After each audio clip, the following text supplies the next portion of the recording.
Welcome to exam info academy. UPHESC विज्ञापन संख्या 51 सामान्य ज्ञान के लिए ये बैच चल रहा है। Unit first current affairs regular आपको मिलते रहते हैं video. Unit third ICT complete हो गई है, क्वेश्चंस भी दे दिए गए हैं। यूनिट फिफ्थ की बात करें हिस्ट्री ज्योग्राफी, तो वो भी मोस्ट कंप्लीट ही है, थोड़ा सा पार्ट बचा है। और ये यूनिट फोर्थ हमने स्टार्ट की है, ये है पीपल एंड एनवायरमेंट। इसके जो टॉपिक्स हैं यूनिट फोर्थ के, वो है मानव एवं पर्यावरण का अंतः संबंध, मतलब इकोलॉजी है ये। पर्यावरणीय क्षरण कारण एवं निवारण, मतलब ये पॉल्यूशन है और उसके कंट्रोल करने के मेथड्स हैं। फिर थर्ड पॉइंट है पर्यावरण संरक्षण हेतु राष्ट्रीय एवं अंतरराष्ट्रीय उपाय। तो क्या क्या उपाय किए गए हैं, किन किन धाराओं में केस हो सकता है पॉल्यूशन करने पर, तो इससे संबंधित ये चीजें हैं। तो स्टार्ट करते हैं। एक वीडियो इसकी आ चुकी है, ये लेक्चर 2 होगा, ध्यान दीजिएगा, लेक्चर सेकंड होगा। पहले में हमने इकोलॉजी स्टार्ट की थी, पूरी नहीं हुई थी, आज है, तो उसी कड़ी को आगे जोड़ते हैं लेक्चर 1 से लेक्चर 2 पर। तो 1 आप देखिएगा 2 देखने से पहले। इकोसिस्टम में खाद्य श्रृंखला, पहले वीडियो में नहीं पढ़ाई थी, अब है खाद्य श्रृंखला। समझना खाद्य श्रृंखला होती क्या है। हरे पौधे, देखो जो पर्यावरण में जो हरे पौधे होते हैं ग्रीन लीव्स वाले, जिनमें क्लोरोफिल होता है, वो सूर्य के प्रकाश की सहायता से अपना भोजन बनाते हैं। साथ में वो CO2 कार्बन डाइऑक्साइड एनवायरनमेंट की यूज करते हैं और फूड प्रोड्यूस करते हैं और साथ में ऑक्सीजन भी बनाते हैं। तो इस तरह से वो दो काम करते हैं, एक अपना भोजन बनाते हैं और दूसरे वातावरण में कार्बन डाइऑक्साइड की मात्रा को कम करते हैं और ऑक्सीजन की मात्रा को बढ़ाते हैं। चलिए अब इसे देखते हैं क्या लिखा है। हरे पौधे को शाकाहारी जंतु खाते हैं, शाकाहारी जीवों को मांसाहारी जंतु खाते हैं, ठीक है। इस प्रकार एक पोषी स्तर ट्रॉफिक लेवल से दूसरे पोषी स्तर में ऊर्जा का स्थानांतरण होता है। आप समझिए, पौधे ने अपना भोजन बनाया, सूर्य के प्रकाश से बना लिया, उसे किसी शाकाहारी जीव ने खा लिया तो उसकी एनर्जी उसमें ट्रांसफर हुई।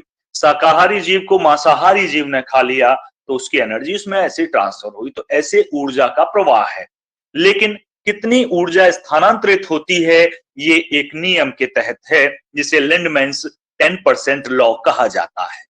ठीक है जी, ये क्या है, ये लॉ कहता है प्रत्येक चरण में 10% ऊर्जा ही स्थानांतरित होती है, उसे 10% का नियम कहा जाता है, या लिंडमैन्स 10% लॉ कहते हैं।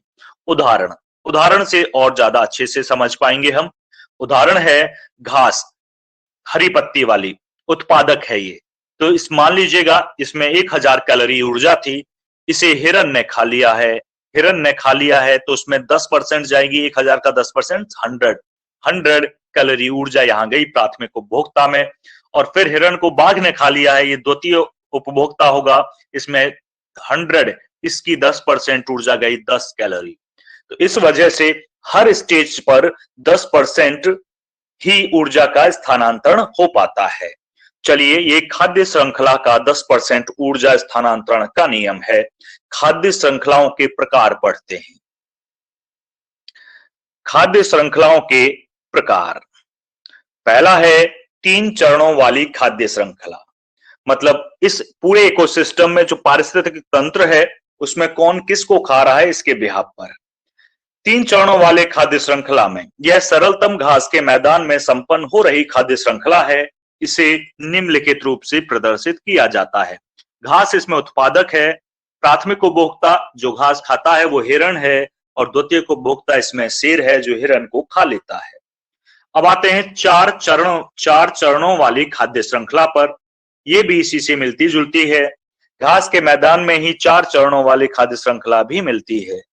जैसे घास को कीट ने खाया, और कीट को मेंढक ने खाया, और मेंढक को पक्षी ने खाया। तो इस तरह से 4 चरण इसमें एग्जिस्ट करते हैं, 4 चरणों वाली। आगे बढ़ते हैं, जैसे 4 चरणों वाली है वैसे ही 5 चरणों वाली खाद्य श्रृंखला भी है। यह है 5 चरणों वाली खाद्य श्रृंखला। इसे निम्न, ये भी घास के मैदानों से ही ली गई है। इसे इस तरह से आप प्रदर्शित कर सकते हैं। घास को कीट ने खाया, कीट को मेंढक ने खाया, मेंढक को सांप ने खाया, सांप को पक्षी ने खाया। इस तरह से ये बढ़ सकती है आगे। तो ये थी कई चरणों वाली, मतलब खाद्य श्रृंखला के प्रकार थे। अब खाद्य श्रृंखला के कार्य पर आते हैं। ये जरूरी है, जरूरी तो वैसे हर चीज है, कोई छोड़ नहीं सकते आप, कहां से क्वेश्चन कैसा बने आप नहीं पता कर सकते हैं। खाद्य श्रृंखला ऊर्जा के स्थानांतरण को प्रदर्शित करती है, पहला कार्य यही है। एनर्जी फ्लो रहता है लेकिन 10% लॉ के हिसाब से। खाद्य श्रृंखला घटकों की संरचना प्रदर्शित करती है। खाद्य श्रृंखला पदार्थों के स्थानांतरण को भी प्रदर्शित करती है। आगे आते हैं, ये है खाद्य जाल, फूड वेब। खाद्य जाल,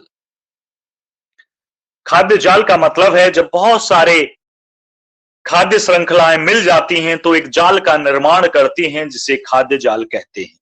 देखिएगा, प्रत्येक इकोसिस्टम में अनेक खाद्य श्रृंखलाएं भाग ले सकती हैं। इस प्रकार खाद्य श्रृंखलाओं का एक जाल सा बन जाता है, जिसे खाद्य जाल कहते हैं। आपको समझ आ गया होगा खाद्य जाल क्या है। आगे है ऊर्जा प्रवाह, मतलब जीव मंडल में एक जीव से दूसरे जीव में ऊर्जा का प्रवाह क्या है, कैसे है, ये देखेंगे। देखिए, जीव मंडल में ऊर्जा का प्रवाह एक ही दिशा में होता है। जीव मंडल में ऊर्जा का मुख्य स्रोत सूर्य है, जो एनर्जी हमें मिल रही है वो उसी से मिल रही है। हरे पौधे सौर ऊर्जा को प्रकाश ऊर्जा के रूप में ग्रहण करके प्रकाश संश्लेषण क्रिया द्वारा रासायनिक ऊर्जा में बदलकर कार्बनिक भोज्य पदार्थों में संचित कर देते हैं। ये हरे पौधों का काम है। ग्रीन लीव्स, हरी पत्तियां जिन पर होती हैं, जिनमें क्लोरोफिल पाया जाता है, वह प्रकाश संश्लेषण क्रिया द्वारा, जो साइंस के नहीं है, वो प्रकाश संश्लेषण फोटोसिंथेसिस है। ये एक ऐसी प्रक्रिया है जिसमें हरे पौधे अपना भोजन सूर्य की रोशनी में बनाते हैं। तो प्रकाश संश्लेषण पूछा जा सकता है। आगे बढ़ते हैं, जैव जगत ऊर्जा के लिए प्रत्यक्ष या परोक्ष रूप से पौधों पर ही निर्भर करता है। हमारी ऊर्जा हो या किसी और की ऊर्जा, वो पौधों से ही आई है, क्योंकि पौधों में ही क्लोरोफिल है, वही सूर्य के प्रकाश को भोज्य पदार्थ में बदल पा रहे हैं। आगे बढ़ते हैं, ये था ऊर्जा प्रवाह। अब आएंगे वायु प्रवाह। वायु प्रवाह वैसे तो आप जानते हैं, लेकिन वायु के वेग के अनुसार उनके नाम बदल दिए जाते हैं। तो वेग के अनुसार वायु को कई भागों में बांटा जाता है, जैसे समीर, ब्रीज आप बोलिएगा, ब्रीज, इसका वेग कम होता है, 5 से 50 किलोमीटर प्रति घंटा होता है वायु का वेग, तो इसे हम ब्रीज बुलाते हैं। गेल, जब उसका वेग 50 से 100 किलोमीटर प्रति घंटा होता है तो इसे गेल बुलाया जाता है। और बढ़ा दीजिएगा, अगर इसका वेग 110 से 125 किलोमीटर प्रति घंटा हो जाए तो इसे तूफान, मतलब स्टॉर्म बुलाते हैं। और अगर 125 से भी ज्यादा हो जाए तो इसे हरिकेन बुलाते हैं। तो ये वायु के वेग के अनुसार वायु का क्लासिफिकेशन है। ठीक, उसके प्रकार हैं समीर, गेल, स्टॉर्म एंड हरिकेन। इंग्लिश में पढ़ लीजिएगा या फिर हिंदी में पढ़ लीजिएगा, जैसे आपकी इच्छा हो। तो ये था इकोसिस्टम के बारे में, मानव और पर्यावरण के बीच में अंतर संबंध था ये। अब जो आगे पढ़ेंगे वो पर्यावरण और पर्यावरण क्षरण की बात करेंगे नेक्स्ट वीडियो में। मतलब सीधे सीधे मैं बात करूं तो हम प्रदूषण की बात करेंगे। पर्यावरण का क्षरण ही प्रदूषण कहलाता है। तो ये नेक्स्ट लेक्चर में होगा। आप चैनल को सब्सक्राइब कर सकते हैं अगर आप तैयारी कर रहे हैं। एनवायरमेंट है ये, हमने तो सभी की प्लेलिस्ट बनाई हुई है, इसकी भी प्लेलिस्ट बनाई हुई है, आप सारे वीडियो एक साथ भी देख सकते हैं। और यूपीएचईएससी अपडेट अगर आपको चाहिए, ना केवल UPHESC, UP PGT, TGT, UP PSC, मतलब किसी की भी यूपी से रिलेटेड एग्जाम की अपडेट चाहिए तो आप यहां से मिल जाएगी आपको। उसके लिए भी आप इसे सब्सक्राइब कर सकते हैं। धन्यवाद।